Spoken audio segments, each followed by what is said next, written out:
Assalamualaikum warahmatullahi wabarakatuh. Waalaikumsalam. Terima kasih Pak Jayadi atas kehadirannya pada sore hari ini di kegiatan wawancara. Bagaimana kabarnya Pak Jayadi? Baik. Alhamdulillah baik. Seperti yang sudah janjian kemarin Pak, saya ingin bertanya-tanya sebenarnya mengenai Pak Jayadi selama memimpin menjadi seorang kepala sekolah di lembaga Pak Jayadi, yang berkaitan dengan hal-hal yang sifatnya itu dilema etika, yang bersifat dengan rujukan moral seperti itu Pak. Kira-kira di sekolah Pak Jayadi ada nggak Pak yang dilema etika yang mungkin sedang hangat-hangatnya yang Pak Jayadi alami sekarang? Monggo. Oh ya. Kalau dilema etika Pak, Okay. ya ini apa itu penjaga ya Pak? Okay. Ya, penjaga saya itu ini. Cerita ya. Langsung cerita. Penjaga saya itu gini. Dia kalau kerja itu cuma nyapu, buka pintu dan membuatkan minum sama guru-guru. Nah, di samping lalu dia langsung pulang, mungkin kerjanya adalah kerjanya Grab. Nah, kerjanya Grab. Kenapa kok seperti itu? Saya tegur. Karena saya itu kenapa kok setiap kerja hari ini sampai hari yang dulu seperti ini sampai sekarang kok seperti itu gitu. Ternyata saya lihat perekonomiannya juga rendah, ya tingkatnya perekonomian rendah. Lalu saya juga di sekolahan ya honornya juga rendah. Makanya dari itu saya kasihan sekali, akan sesuaikan dengan kerjanya sesuai dengan seperti karyawan lain atau guru lain ya. Kalau pulang berangkat mungkin jam, kalau penjaga itu jam 5:30 ya. Lalu pulangnya jam 12 atau jam 1 gitu ya, itu. Tapi saya sisi lain ya itu tadi gajinya kurang dari kecil ya, lalu perekonomiannya yang dari situ saja. Nah, makanya nggak cukup. Maka dari itu keputusan saya kalau tugasnya sudah selesai, semuanya nyapu, lalu buat minum, buka pintu, nah lalu silakan untuk kerja lain sama seperti itu. Baik Pak, terima kasih. Mungkin berarti kasusnya itu sudah memenuhi sebuah hal yang dilematis Pak ya. Kalau menurut saya itu sebuah dilematis. Bagaimana menurut Pak J? Itu termasuk dilematis etika atau termasuk bujukan moral Pak? Kalau nanti Pak J mau mengambil keputusan kepada yang bersangkutan. Itu moral Pak ya. Itu moral. Bujukan moral itu ya. Iya, tapi nanti menyelesaikannya pakai dilemanya Pak Jayadi pakai yang dilema etika gitu. Iya, mungkin dilema itu. Etika. Iya. Iya, jadi Pak Jayadi kalau dari ceritanya tadi saya lihat mau nindak itu kasihan. Iya, nanti mau kasihan. Iya, tapi di sisi lain itu tugas dan tanggung jawabnya harus dijalankan secara adil, seperti itu. Oke Pak Jayadi, kira-kira Pak setelah Pak J melihat kasus yang dilematis tadi, kira-kira Pak J mau memberikan keputusan yang seperti apa kepada Bapak atau Ibu penjaga tadi itu?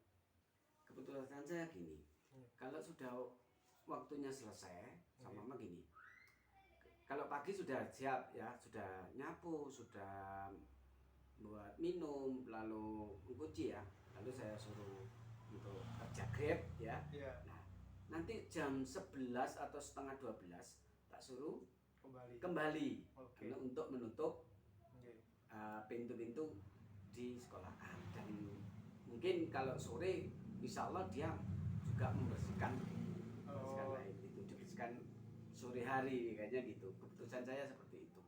Betul Pak, berarti secara kalau dibuat langkah-langkah prosedurnya, jadi Pak J itu memanggil dulu Pak ya. Iya, Memanggil, kemudian menerangkan. Nggak apa-apa, nge-grab dulu nggak apa-apa. Ya. Yang penting tugasnya dikerjakan meskipun di luar waktu seperti itu Pak ya. Iya.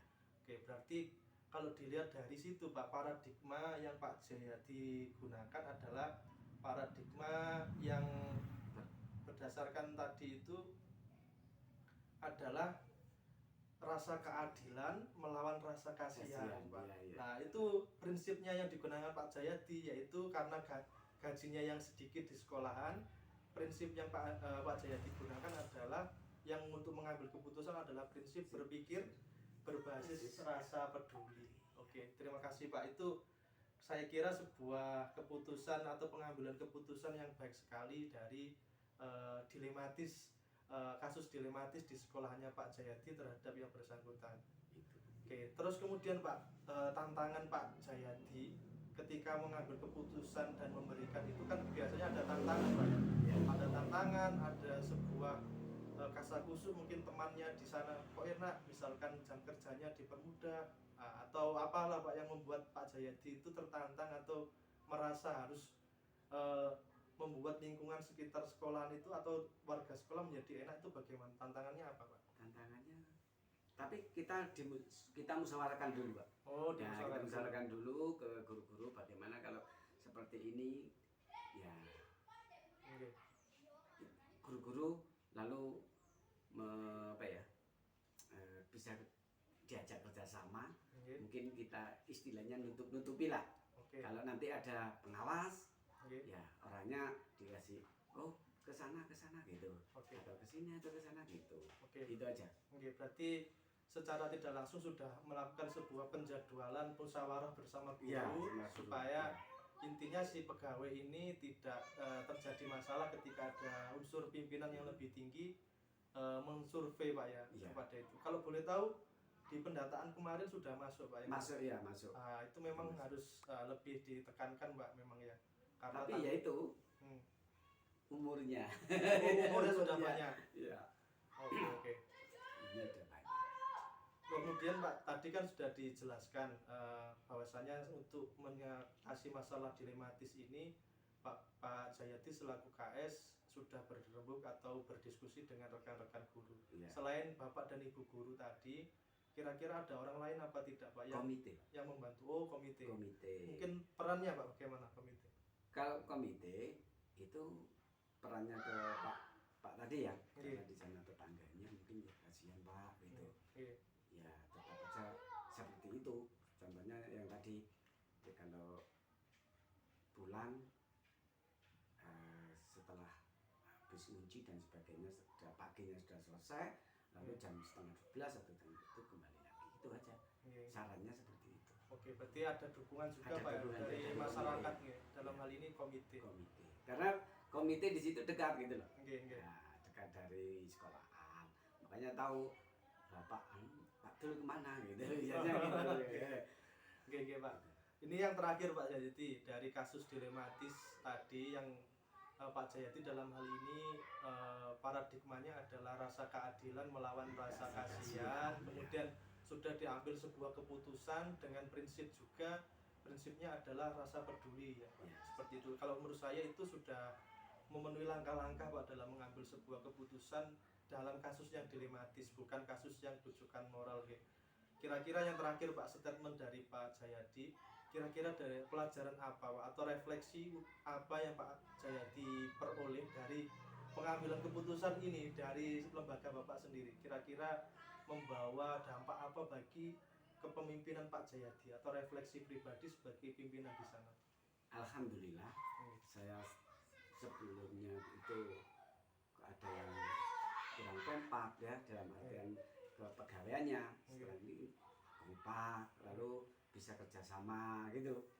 Itu. Berarti dengan penyelesaian masalah yang melibatkan banyak teman gitu. Kemudian masyarakat juga menjadikan kinerja itu lebih kompak dan lebih mungkin lebih mudah untuk menyelesaikan sebuah masalah Pak. Iya. Baik Pak. Itu mungkin termasuk di langkah-langkah nanti ada sebenarnya Pak, ada 9 langkah penyelesaian sebuah masalah. Salah satunya sudah Pak Jayadi lakukan, yaitu ujinya tadi di situ. Baik Pak Jayadi, terima kasih atas sedikit waktu yang disediakan kepada saya, sangat berarti banyak buat saya. Semoga juga memberikan sebuah dampak yang lebih baik juga di lembaga Pak Jayadi. Ya. Kurang lebihnya mohon maaf, mungkin di kolaborasi yang akan datang kita bisa menyambungnya kembali. Saya akhiri, wassalamualaikum warahmatullahi wabarakatuh. Waalaikumsalam warahmatullahi wabarakatuh. Yes, Pak. Aku tak